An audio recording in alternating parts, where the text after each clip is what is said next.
প্রতিষ্ঠান সহ ধর্মীয় প্রতিষ্ঠান, সকল রাজনৈতিক দল, বিশেষ করে রাজনৈতিক দলগুলো যারা বৈষম্যবিরোধী আন্দোলনের ফলে ইতিমধ্যে বিজয়ী হয়েছেন বলে মনে করছেন, নিজেদেরকে বিজয়ী ভাবছেন, যারা মনে করছেন বিজয়ী হবেন, নির্বাচিত হবেন, সরকার পরিচালনার দায়িত্ব নেবেন এবং রাজনীতিতে গুরুত্বপূর্ণ ভূমিকা পালন করবেন, তাদের কাছে আমাদের আহ্বান, আপনারা অত্যন্ত জোরালোভাবে পরিষ্কারভাবে নারী অধিকারের বিষয়ে, নারী সমতা, নারী বৈষম্যহীনতা, নারীর যে ধর্ষণ বিরোধী অবস্থান, এই বিষয়গুলোতে আপনারা অত্যন্ত পরিষ্কার অবস্থান ঘোষণা করুন এবং বিশেষ করে ধর্মভিত্তিক যে রাজনৈতিক সংগঠনগুলো আছেন তাদের কাছ থেকে আমরা জোরালোভাবে আহ্বান করব, আপনারা আপনাদের অবস্থানটা পরিষ্কার করুন।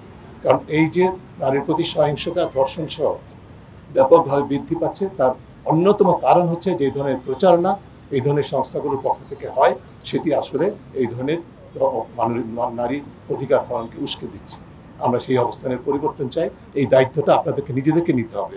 আপনারা বৈষম্য বিরোধী আন্দোলনে অংশগ্রহণ করেছেন বলে দাবি করেন, অথচ নিজেরা বৈষম্য চাপিয়ে দিবেন এবং আপনাদের সেই চিন্তাধারা, ধ্যান ধারণা, ভাবনা এবং আপনাদের ইনডক্ট্রিনেশন, আপনাদের সংস্কৃতি, আপনাদের তথাকথিত সংস্কৃতি আপনারা অন্যের উপর বলপূর্বক চাপিয়ে দিবেন, আবার বৈষম্য বিরোধী আন্দোলনের কথা বলবেন। এটি তো হয় না, এটা সাংঘর্ষিক।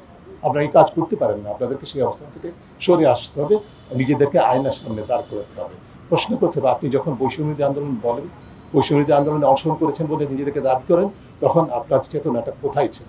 আপনার বৈষম্য বিরোধী আন্দোলনের চেতনা থেকে আপনারা বিশেষ করে রাজনৈতিক অঙ্গনে আমলাতান্ত্রিক এবং পুলিশের মধ্যে যদি মূল শিক্ষাটা গ্রহণ করা না হয়, তাহলে আমাদের আরও অনেক দূর যেতে হবে, অনেক কষ্ট করতে হবে, অনেক আন্দোলন করতে হবে নতুন করে, যাতে করে নারী পুরুষের সমতার বাংলাদেশ সত্যিকার হচ্ছে নির্মাণ করা সম্ভব হয়।